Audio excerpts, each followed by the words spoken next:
સાથે વાત વાતમાં નંદુબાઈએ મહારાજને છાલિયામાં છાશ, તાંસળીમાં શાક અને અથાણું વગેરે પીરસી દીધા. મહારાજની પ્રેમભરી જમતી મૂર્તિને નંદુબાઈએ તો હૈયે કંડારી અને દર્શન કરી રાખ્યા.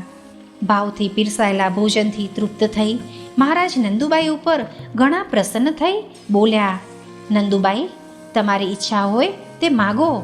ત્યારે નંદુબાઈએ મહારાજ પાસે ચરણારવિંદ માંગ્યા અને મહારાજે રાજી થઈ ને તરત જ તેમને કપડામાં ચરણારવિંદ પાડી આપ્યા. નંદુબાઈ આજીવન દરરોજ આ ચરણારવિંદનું પૂજન કરતા, તેથી તેમને ત્યાં લક્ષ્મીજી અખંડ વાસ કરીને રહ્યા.